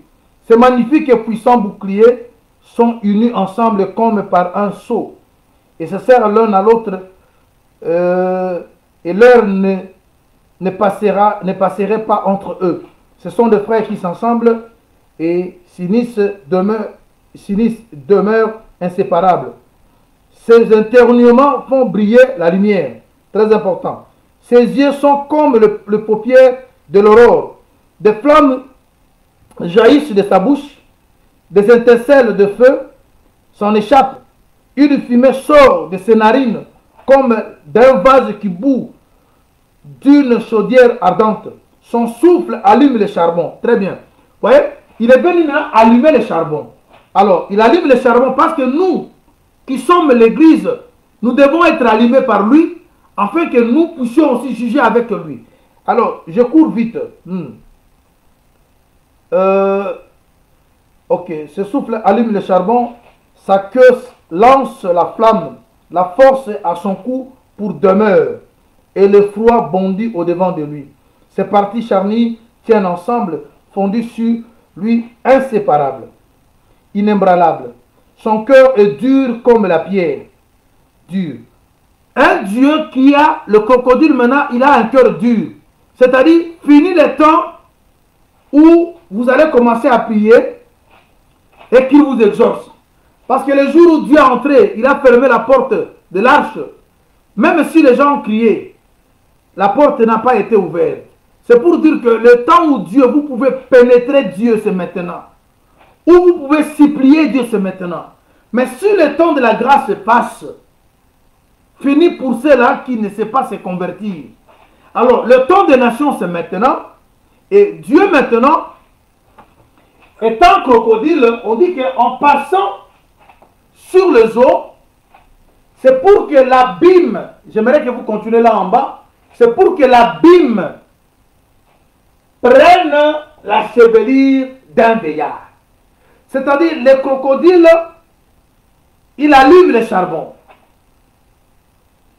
Et le souffle qui sort de sa bouche allume le charbon. On parlait de l'abîme, c'est parler de l'eau. Maintenant, nous, l'Église, nous sommes dans le monde qui est l'eau. Alors, le Seigneur, il est maintenant sur cette terre pour alimenter l'Église, parce que nous, l'Église, nous sommes sortis des eaux. Rappelez Apocalypse 17, 15, les eaux sont le peuple, le langue, ainsi de suite. Mais c'est de ces eaux-là que l'Église est sortie. Maintenant, lorsque le Seigneur passe sur les eaux comme crocodile, c'est pour que l'abîme qui est l'eau prenne la chevelure des vieillards. C'est-à-dire quoi? Il doit maintenant transmettre sa nature du juge à son Église. Parce que l'Église est composée de saints. Et la prophétie nous dit dans 1 Corinthiens chapitre 6, les saints jugeront le monde. Or, pour juger le monde, il faut avoir la sagesse. Il faut que vous soyez de la même posture que notre Dieu. Comme il a le cheveu blond qui évoque la sagesse, il travaille maintenant au milieu de 7 chandeliers pour que les chandeliers soient allumés. Parce que vous avez vu ici que le souffle de sa bouche allume le charbon. Oh, c'est nous maintenant qui sommes allumés. On dit que derrière lui, le crocodile laisse un chantier lumineux. C'est-à-dire son passage donne la vie à l'église. Et c'est ces éternuements donnent la lumière. C'est-à-dire la lumière qui est dans l'église aujourd'hui vient de ces crocodiles qui est le Seigneur. Maintenant, le monde attend le Seigneur venir juger. Mais nous actuellement, il est dans l'église, il nous transmet sa nature du juge. Parce que quand vous lisez Hébreux chapitre 12, à partir du verset 22 jusqu'au verset 5, on nous dit que nous sommes approchés de Jérusalem céleste, de Sion, et nous sommes approchés du juge de Jésus-Christ. C'est-à-dire, actuellement, le Seigneur qui est dans l'église, c'est un juge. Mais comme il est juge, sachant que le monde sera jugé par les saints, il doit maintenant transmettre à l'église que nous sommes sa nature. Et cette nature, c'est lorsqu'il passe dans les eaux. Maintenant, l'abîme va prendre la chevelure de veillard. Oh, chevelure de veillard ne parle que de cheveux blancs. Alors, qu'est-ce qui se passe? Vous allez maintenant remarquer. Je m'en vais pour terminer par rapport à aujourd'hui, parce qu'on va revenir demain. Mais c'est très important. Remarquez maintenant une chose.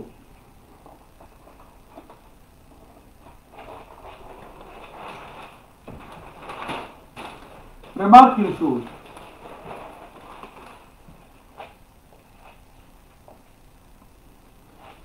Si vous lisez Daniel 9, si vous lisez Daniel 9,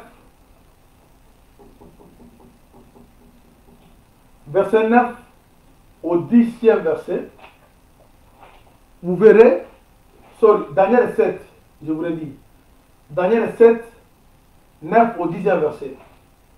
Qu'est-ce que vous allez remarquer? Vous verrez que on vous parle de trône. Sur l'un des trônes, il y a celui qui est appelé Ancien des jours. Ancien des jours. Et à côté, il y avait d'autres trônes où on trouvait des juges.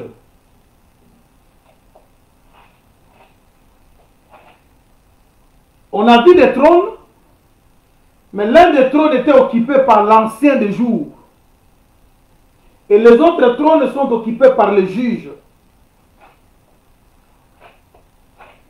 Alors, quand vous prenez Apocalypse, chapitre 4, le verset 4, vous pouvez commencer au verset 1er, on nous parle aussi des trônes. Il y a un trône qui est occupé par le roi, mais il y a des trônes aussi qui sont occupés par les 24 vieillards. 24 vieillards qui sont vêtus de robes blanches. Et dans ce livre de Daniel, on dit que les juges qui sont à côté de l'Ancien des jours, ils ont des livres qui sont ouverts pour juger. Vous voyez? Parce que je suis en train de vous expliquer que quand le Seigneur, le Fils de l'homme, avec la chevelure blanche, qui parle d'un vieillard, d'un ancien, il marche au milieu de cette chandelier, c'était simplement pour transmettre à l'Église sa nature, parce que l'Église est appelée à juger le monde.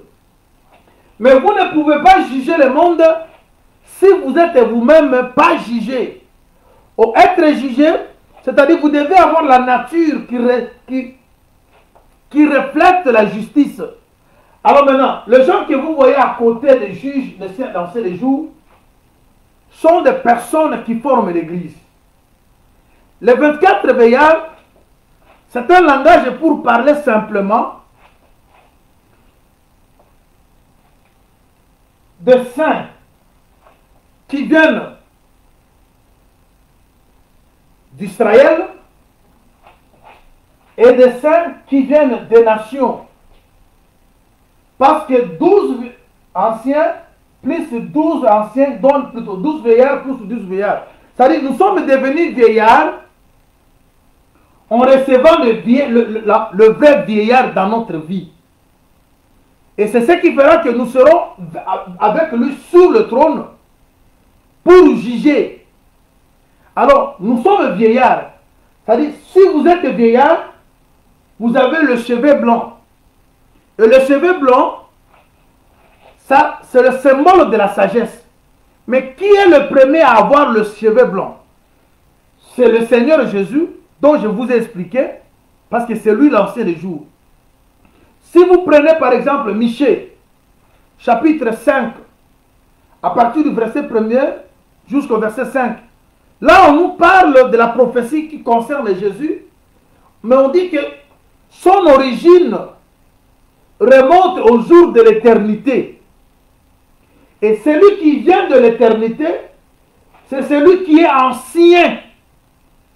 Maintenant, toutes les choses que nous pouvons savoir et connaître en ce qui concerne Dieu, il faut que nous rentrons au pays des vieillards. C'est ainsi que Deutéronome nous a expliqué que si vous voulez savoir les choses qui sont passées dans les générations passées, il faut consulter les vieillards.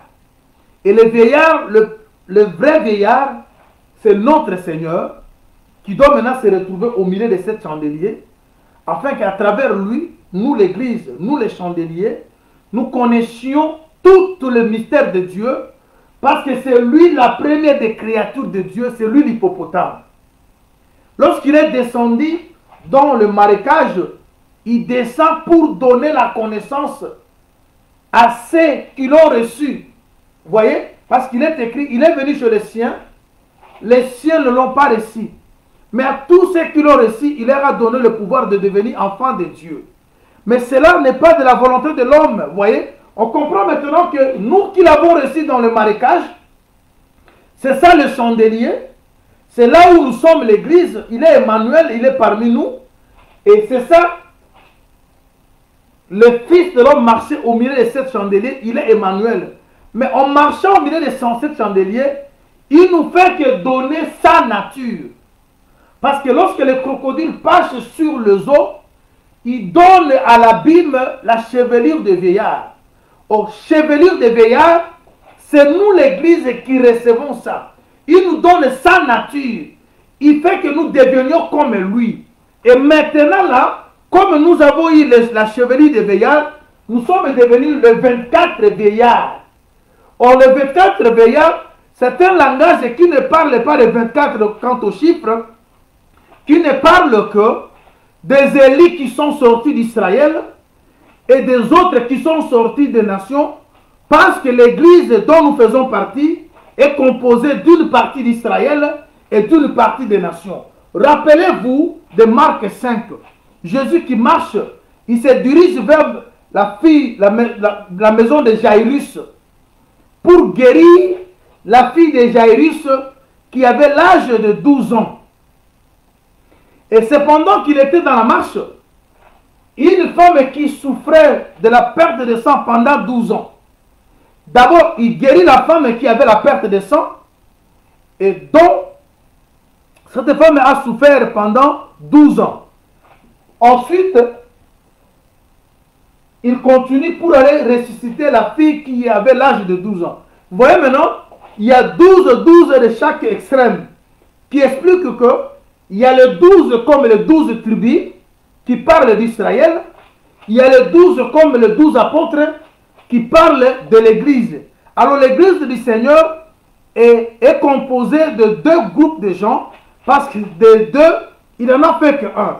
Quand la prophétie nous parle de 24 veillards, ça parle que de ceux qui forment l'Église, mais venant de 2 côtés, Et maintenant, tous sont devenus vieillards. Pourquoi? Parce qu'ils sont en relation avec le vrai vieillard. Lorsque le vieillard a marché au milieu de cette chandelier, il leur a donné sa nature. Et maintenant, ils doivent juger avec lui. Et je vais vous dire une chose pour terminer, parce qu'on va revenir demain. Quand vous lisez Daniel 7, le verset 9 au 10e, on dit quoi? On dit que les juges qui sont assis sur le trône, ils avaient des livres et les livres furent ouverts. C'est-à-dire, vous jugez avec les livres ouverts. Oh, le jugement, Jésus l'a promis. Il a promis aux apôtres dans le livre de Luc 19, 28 et dans le livre de Luc 22, 30, il a dit: quand je serai dans mon royaume, vous serez sur le trône et vous allez juger les 12 tribus d'Israël. Attention, les jugements se passent actuellement aussi. Parce que quand Éphésiens nous dit qu'il faut condamner les œuvres de ténèbres, or la condamnation vient après avoir exercé un jugement. Pour condamner quelque chose, on doit d'abord la juger. C'est-à-dire, quand nous condamnons les œuvres que font les gens, les œuvres ténébreuses que d'autres font, nous condamnons ça, c'est-à-dire nous les jugeons. Mais nous les jugeons en ayant le livre ouvert. Avoir un livre ouvert veut dire quoi? Or, tout enfant de Dieu, c'est une lettre, c'est un livre. Le frère Paul dit, vous êtes une lettre dans 2 Corinthiens chapitre 3, vous êtes une lettre écrite, lue, connue de tous, c'est-à-dire un enfant de Dieu, vous êtes une lettre. Vous êtes, le livre, c'est la réunion des lettres, c'est la réunion des écritures. Un enfant de Dieu, sa vie, c'est un livre que vous devez ouvrir pour que le monde soit jugé. C'est pour cela, quand vous vivez, la Bible dit que vous êtes une lettre écrite par notre ministère. Le ministère, quand nous prêchons comme ça, nous écrivons dans votre vie. Et le frère Paul a dit que nous n'écrivons pas sur la pierre, mais nous écrivons sur le cœur. C'est-à-dire l'enseignement de Jésus que nous vous prêchons doit être gravé dans votre cœur. Et dans votre manière de vivre, les gens vont lire. Et quand les gens vont lire, c'est ça le jugement que vous portez au monde. Parce que l'ancien des jours, il a passé, il vient de passer, et il a laissé un chemin lumineux. Et la Bible a eu la chevelure d'un vieillard. Cette Bible qui a la chevelure d'un vieillard, ce n'est pas le monde entier, c'est vous qui êtes enfant de Dieu.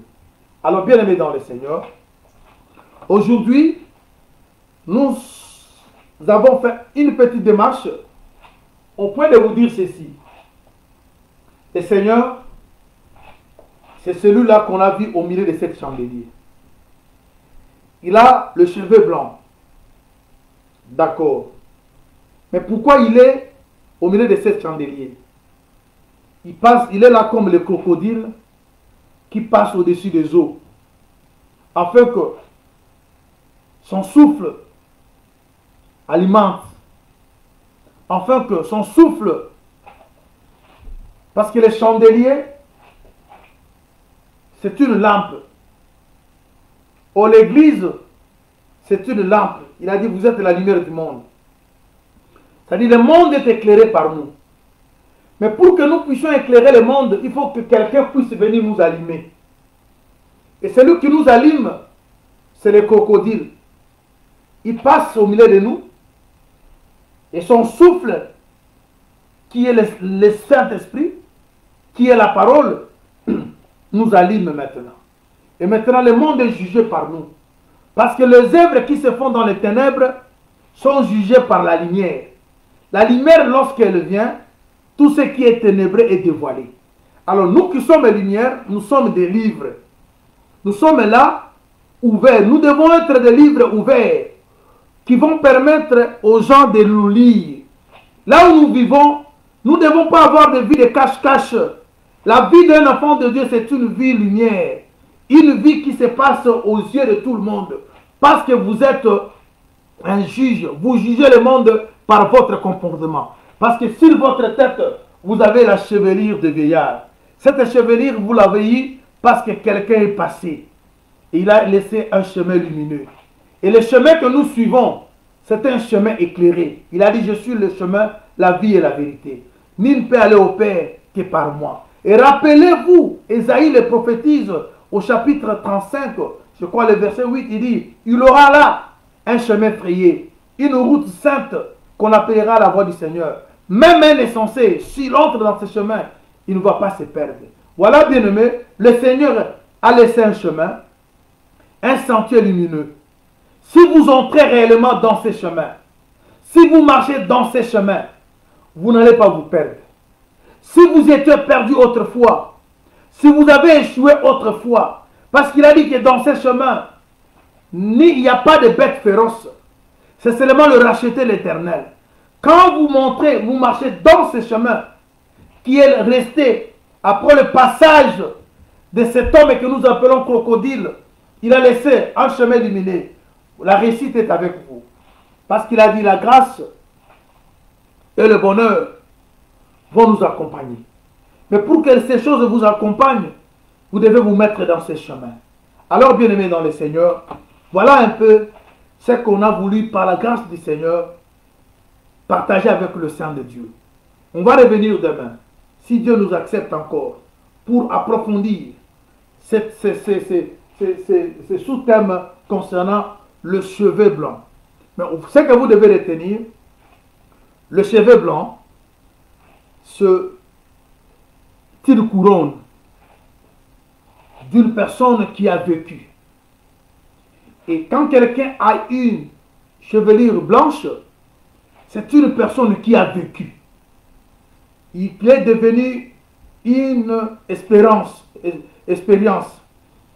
Vous qui suivez le chemin de Dieu, vous devez consulter cet homme-là. C'est pour cela, les gens qui nous ont précédés, ils sont restés des bibliothèques pour nous. Vous ne pouvez pas faire quelque chose aujourd'hui au nom de Dieu sans que vous puissiez regarder ce que le Père, ce que les vieillards ont fait au jour d'autrefois. C'est pour cela, le frère Paul a dit, nous devons voir ce qui était la conduite de ceux qui nous ont dirigés et comment était la fin de leur vie, et nous devons copier la fin de leur foi. Voilà, bien-aimés dans le Seigneur, je crois que le Seigneur, qui est le vrai crocodile, il passe maintenant dans nos cœurs, il traverse, il laisse le chemin lumineux pour que vous y entrez. Lorsque vous allez entrer, la prophétie d'Ésaïe 35 va s'accomplir, personne ne va se perdre. Même un insensé va se retrouver. Parce qu'il n'y a pas de bête féroce. Oui, tu as pleuré beaucoup. C'est parce que tu étais dans les ténèbres. Mais si tu acceptes d'entrer dans ces chemins, si tu acceptes d'être alimenté par les éternuements de ces crocodiles, où la lumière va entrer dans ta vie et les ténèbres vont disparaître. Parce que c'est dans les ténèbres que se cachent les animaux féroces qui tuent, qui détruisent. Voilà, bien-aimés, ça en est fini pour aujourd'hui. J'aimerais que, par la grâce du Seigneur, nous puissions prier le Seigneur, nous puissions nous recommander, nous puissions demander au Seigneur d'allumer, d'éclairer nos vies, de souffler, afin que son souffle nous éclaire. Prions le Seigneur. Éternel Dieu, Dieu, le crocodile, le vrai, qui passe, Père, sur l'abîme, pour laisser un chemin lumineux, un sentier lumineux. Oh Dieu, tes éternuements, mon Dieu, alimente, Seigneur, le charbon. Éternel notre Dieu, oui, nous croyons, Seigneur, si nous entrons, Seigneur, dans ces chemins que tu as laissés, que tu as tracés, Seigneur, par ton passage, notre Dieu, nous n'allons pas nous perdre, Seigneur. On dit même un insensé dans ce chemin va se retrouver parce qu'il n'y a pas de bêtes féroces, Seigneur. Oui, grand Dieu, déverse sur nous, Seigneur, Yahweh, ta lumière, pour que le monde soit réellement jugé, Seigneur, oh mon Dieu, par nous. Que nous soyons des livres ouverts, Seigneur, où tout le monde peut lire notre Dieu. Que nous soyons réellement des lettres écrites, connues et lues de tout le monde. Oui, Jésus accompagne ton peuple, Seigneur. Seigneur, tu marches au milieu de ces chandeliers pour donner, Seigneur, à ton église la chevelure, Seigneur, ô Dieu vieillard, pour que nous soyons assis sur le trône comme des vieillards, mon Dieu, en fait de juger le monde, Seigneur. Oui, Dieu tout-puissant, accompagne ton peuple, Seigneur notre Dieu. Accompagne, alimente, Seigneur. Oh Dieu, alimente, Seigneur. Oui, Seigneur Dieu. Seigneur, tu consoles. Oui, nous savons, mon Dieu, il fut un temps tu t'es tu n'as pas parlé, Seigneur. Oui, nous voulons que tu ouvres ta bouche, afin que tu dises un mot, oh Seigneur, pour nos adversaires. Il est écrit, mon Dieu, mon roi, Seigneur, quand tu t'élèves, oh Yahweh, nos ennemis reculent, Seigneur. Car tu es le crocodile, notre Dieu. Oh, personne ne peut te résister. Seigneur, le monde t'appartient. Laisse que tes enfants soient des bénéficiaires, Seigneur, de toutes tes promesses, notre Dieu. Alléluia, notre Dieu. Accompagne la vie de ton peuple. Sois dans leur vie, dans leur foyer. Allume, Seigneur, oh Yahweh, la lampe de leur cœur. Yahweh, que les ténèbres disparaissent, notre Dieu. Yahweh, écris dans nos cœurs, comme tu l'as dit à travers ton serviteur. Nous sommes des lettres écrites, lues et connues de tous. Oui, Seigneur, notre Dieu. Merci. Merci, mon Dieu. Accompagne ton peuple. Alléluia. Je veux ta grâce, que ta paix entre dans le foyer. Éclaire à lui, oh Dieu, ton peuple. Dieu notre salut. Au nom de Jésus. Merci. Merci, mon Dieu. Merci. Soyez bénis, bien-aimés. Que le Seigneur vous garde. Que le Seigneur vous fasse de bien. Nous espérons vous revoir demain.